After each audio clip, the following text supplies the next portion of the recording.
joining us for tomorrow's discussion.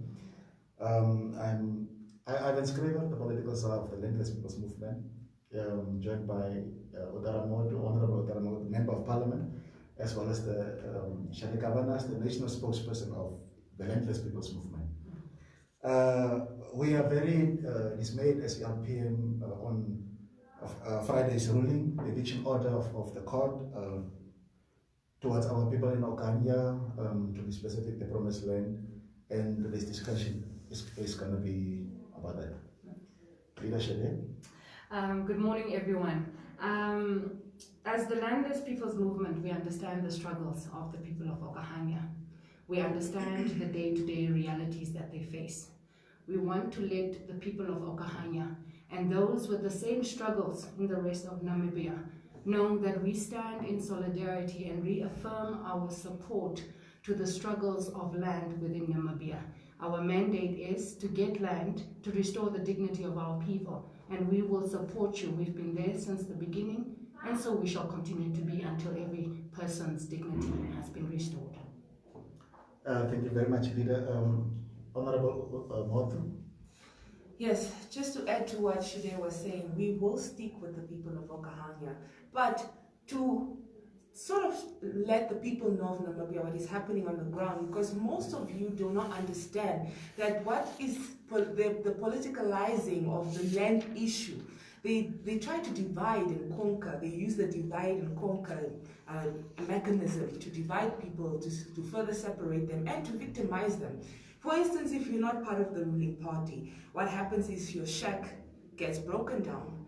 You do not get land. You do not get accepted for resettlement. We have so many people who have been victimized within this fraudulent system, which is the land system in Namibia. There's a land crisis. And as the Landless People's Movement, we're saying, using the members of parliament, we're going to bring in, from the 8th of September 2020, we're going to start with bringing in motions talking about urban land, motions talking about rural land, the development of those land, and giving the land back to the people, and going back to the ancestral land, looking case by case, and restoring the people's dignity. So, Okahandja, you are not alone. We're going to push, we're going to fight, we're going to make sure that your cry will be heard in Parliament, and we're going to push so that your voice will be heard in Parliament, and that you'll be given your rightful right, which is land. Yeah, time and again as LPM, we have always said that the current Sobo leadership has no political will to solve the land crisis. But again, I always say that we don't have a land crisis as of yet.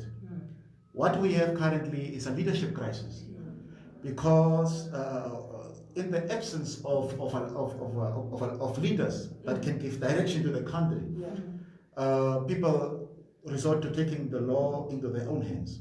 Mind you, we were in Okahandja the first day when the police were harassing our people. And we stood between the people and the police, and we were de-escalating the situation. Because it is a typical African leadership style that when they fail to deliver on their promises, the military and the police become the lawmakers, and they become the presidents, and they become the rulers of the country. 30 years down the line, how did we get here? There is just no political will. A few weeks ago, we saw how the politicians were. It was just decided overnight that they are going to sell off the land, the fishing quarters, and it was just done just quickly. If they could put in the same energy into solving the land crisis that we are having now, I think we would have been at a better place. But your thoughts, leadership. It is a sad case of affairs that the minister goes and requires from the High Court an eviction notice for its people to be evicted from land that they have acquired in Okahandja. The sad thing is that Chinese are taking over the country. Chinese are getting land. All other nationals are getting land. But for a Namibian to be able to stand up and say, I deserve a piece of land in my own country, for as long as I have an identification document, I deserve to be able to say that this is my home, this is my piece of land. And all they want is for them to own that piece of land, to build their house, to be able to restore their own dignity and raise their children. But they can't do it because the system does not allow them to be able to have their own homes. And it's a sad case of affairs. I think it is absolutely cowardice, it is ridiculous, and it is absolutely absurd that the Minister of Land, which is supposed to be providing the services for the people, have failed the people. And as rightfully as you say, we don't have a land crisis. We have leadership crisis. Being able to think forward, being able to bring solutions to the people. It has failed. Honorable Mootu, I know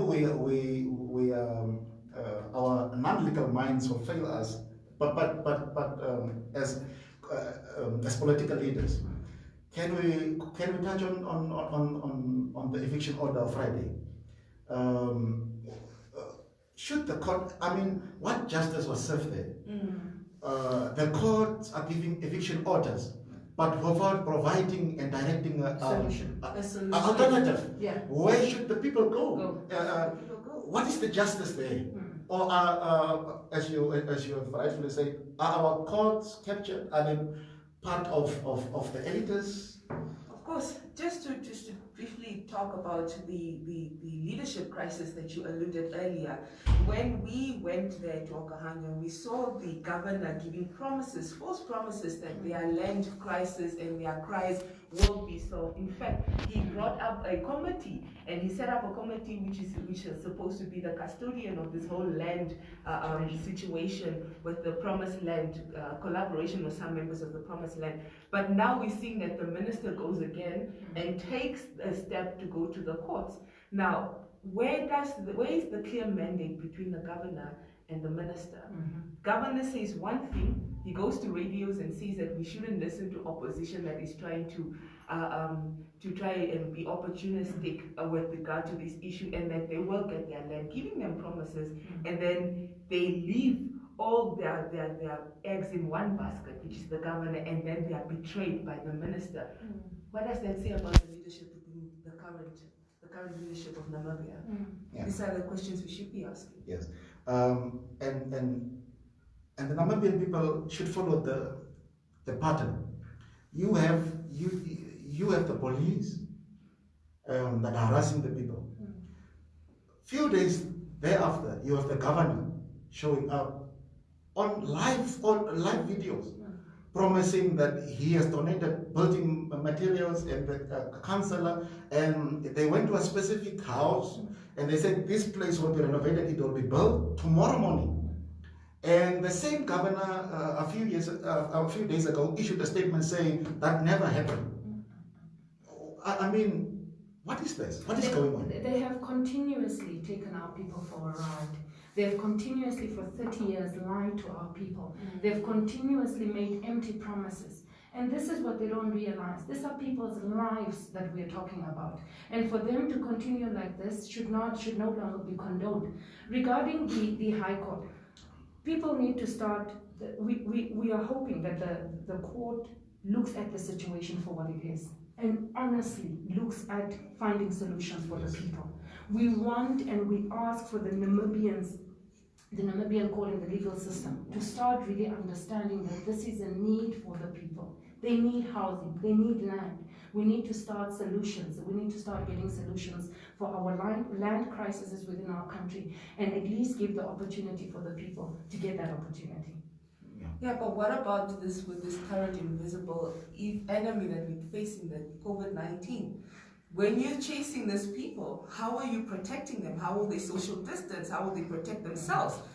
These are the questions we should be asking as Namibia. Should we really be focusing on evicting people with COVID-19 hanging around in the air? Like, what heartlessness do these leaders have that you're exposing these people, children, nurses, lawyers? In fact, there were teachers there who, by the way, school is opening, and there were teachers there who were taking land that we saw, that we interviewed earlier. They get exposed to COVID-19. They go back to school. What does that say with our children? In fact, What environment are we creating for the children who are being evicted, who have to go back to school now? They have to be constantly worrying where we're going to sleep, what are we going to eat.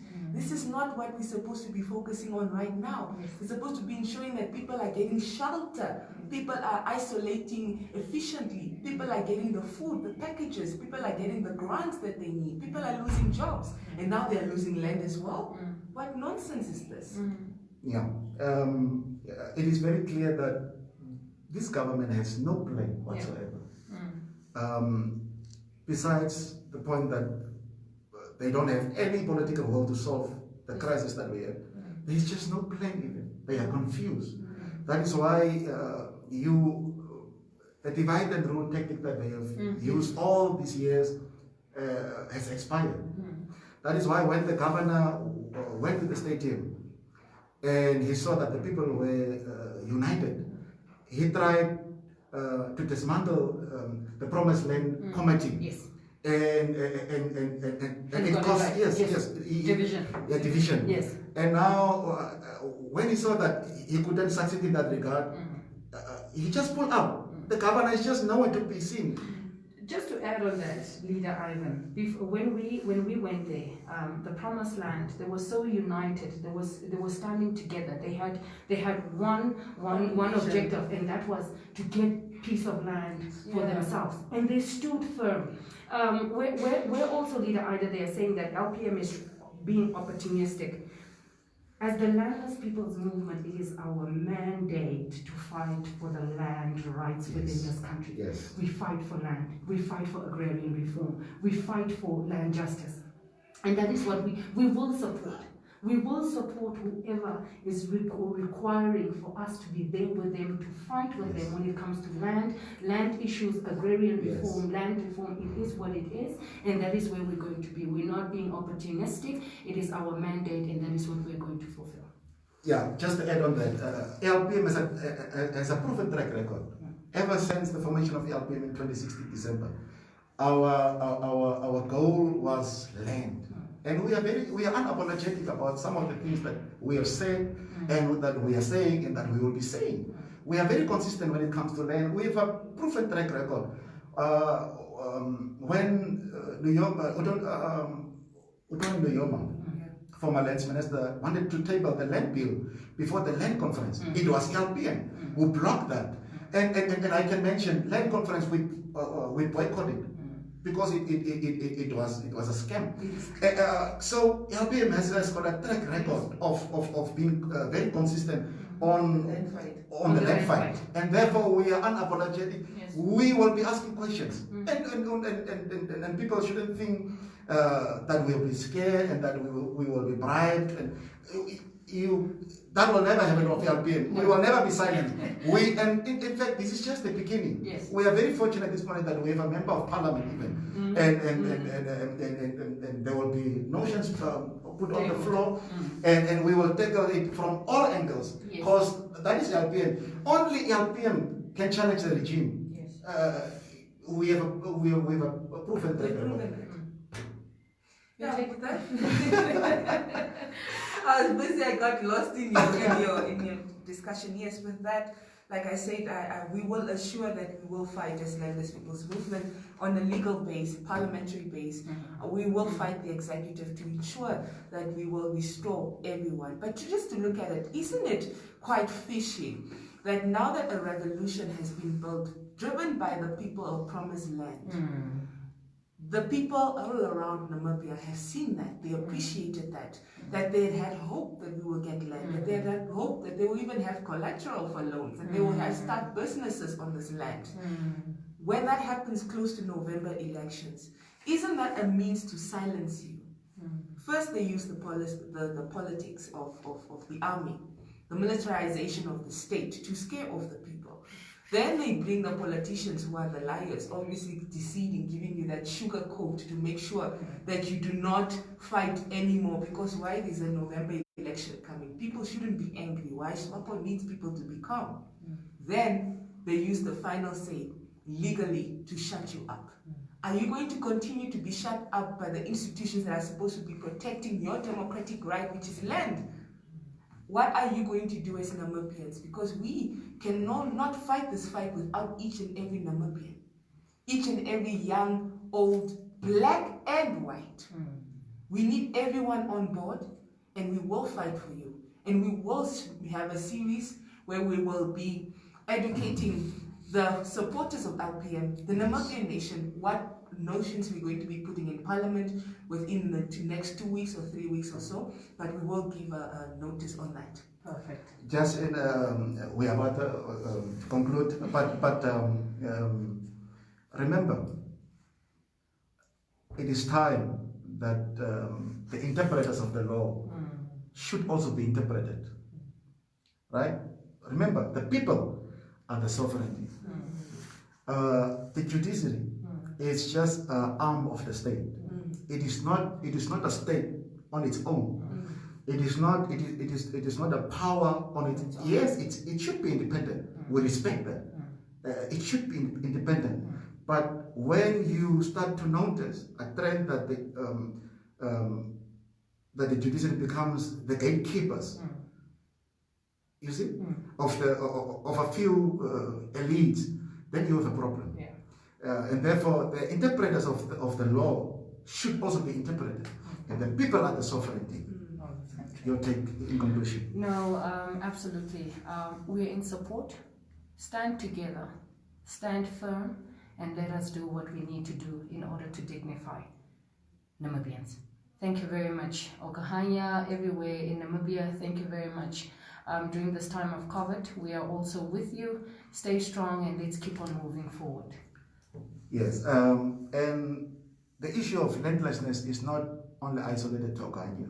We call upon each and every Namibian, all the other towns. The future that you have been waiting for is here. Amen. The messiahs and the revolutionaries and who that you have been waiting for, it is you. It's your time to shine. Therefore, don't be intimidated, don't be silenced, don't be scared. It is your right. You are not. Recently, we have had the president of the country say, some people think land will make them rich. We don't want to be rich. We just want a roof over our head. It's a basic human right to have decent housing and piece of land to call home. That's all what we want. We don't want to be millionaires. We don't want to be. We just want a piece of land to call home. Yes. Stand up for your rights, fight for your land. It is your land, it is your birthright, and you have the right to own a piece of land. Also on that note, before I give it Honorable Mootu, LPM is basically drafting letters to Legal Assistance Center, Legal Aid, and other civil society, so that we can tackle this as unified and on a collective basis. So we are of the people of the Republic of Namibia, the Promised Land to be specific. Stand up, don't be scared, don't be afraid. They can't arrest the whole of Namibia. They don't. Our prisons don't have the capacity. Stand up for your right and let us fight for our land. Yes, just to conclude, my final conclusion, I thought I concluded earlier, but just to say what my colleagues have said, we will be with you, we will be behind your backs, we will be in front of you if you're scared to move forward, and we'll be behind you to guide you as well. The Landless People's Movement has been strong with the faith of getting land justice. We are unapologetic. We will represent it. We are not here to buy face, and you have seen by our performance. And earlier, like we said, we will be giving you updates on the letters we will receive, but we also call upon civil organizations, civil society, where are you? Private sector, what are you saying? Can we come together and have our own virtual land conference, the People's Land Conference, where we have civil societies, alternative political parties, where we have different views, where we have the Farmers Association, the Veterinarian Associations, everything that has to do with agricultural land, the business societies. We need to come together and draft our way forward. We can no longer wait for these people who are in the executive, for the people who are in the leadership. They don't care about you. And they have showed it so many times that they don't care about you. They have people like the Sophia Shaningwas, the SGs of SWAPO, that is getting land to do businesses. Of course, it is her right. But why is it that it's her right to get businesses that was supposed to be for a kindergarten that is now a service station. What is moral about that? That is a moral lie. You apply to start a kindergarten, which is something for society, and now you are capitalizing on the land. But then when you just want to get not even a big house, maybe a 2-bedroom house, small, built with proper sanitation, with water, clean water, with electricity, you become a criminal to the state. But those that are in leadership, that have already houses, they get free houses, they have transport. They do not even have to worry about what they will have to eat tomorrow. They get land rights. They and their partners, the Chinese, get land rights. We see them going from the north, now they're going to the east of Maheke, and we're also seeing them in the south. It's up to you to make that change. And we call you up as LPM to stand with us and fight for our land. Yeah, on that note, thank you very much. We have come to the end of today's discussion. Lastly, I want to call on Vilo, the Defense Minister, to stand down. And Tetunga, the Chief of Police, to stand down. Don't harass our people. The police officers that you are sending, they come from those communities. They are the brothers, cousins, sons of those communities.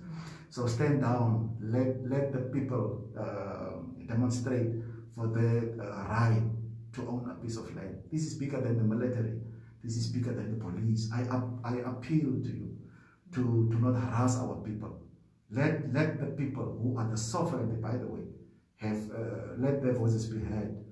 Because I repeat, we don't have a land crisis. We have a leadership crisis. Be part of the solution. Be part of the alternative. Don't harass our people, like in the case of Okahandja. We call on you, Sebastian Tetunga, Chief of Police, and Petrus Vilo, Minister of Defense. Don't harass our people. Stand down. The people are the sovereign. Thank you very much. Thank you.